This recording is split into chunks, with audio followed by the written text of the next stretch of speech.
Today, waiting po ako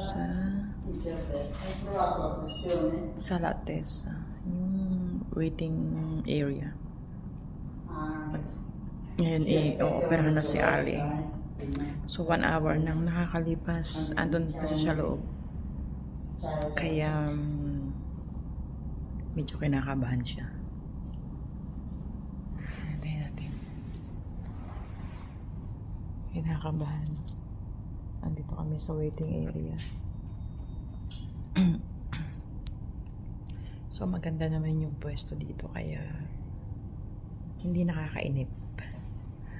Masarap matulog. 1 hours na eh. Ando siya sa loob, 1 hours na nakakalipas. So, yun. Ay, sabi ko nga, puro mga olds ang mga kasama namin dito. Ayan. Puro matatanda. So, marami din sila ngayong naka-schedule. Marami din silang inooperahan. Inooperahan po sa katarata dito. Lilinisin mo na yung katarata niya. Tapos, bukas mabalik kami dito para ayusin, check up. Tapos, pag na-check up bukas, ang balik na namin ay sa February 13. Para check siya mabuti kung okay na. Tapos, saka ulit, ooperahan ulit siya doon. So, 3 times. So, 3 times siyang operahan. Ngayon, isa dito, lilinisin mo ng katarata. Tapos, after 1 month siguro, operahan siya ulit.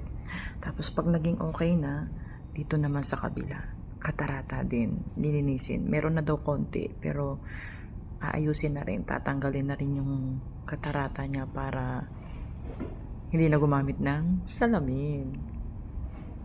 Ayun, kaya na-postpone ng aming pag-alis sa March 8. Kaya siguro maghihintay kami ng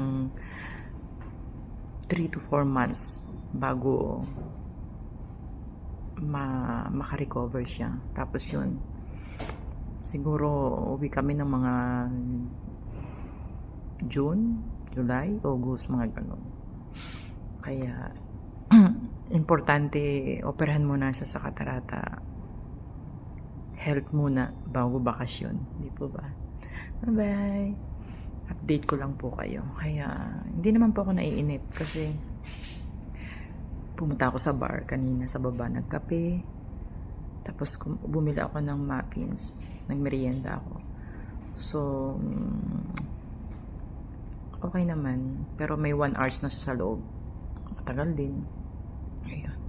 Bye-bye. Yan lang po. Update ko sa inyo. So, mamaya ulit checkin ko kung okay na siya. Thank you po for watching. Ayan. Puro matatanda ang kasama ko dito. Wala ng tao. Yan. Yan po. So, 2 na lang ang nakapila. 2 pa. Pagkatapos namin, may 2 pa. Kaya, yun. Bye-bye. Ciao po. Ciao, ciao.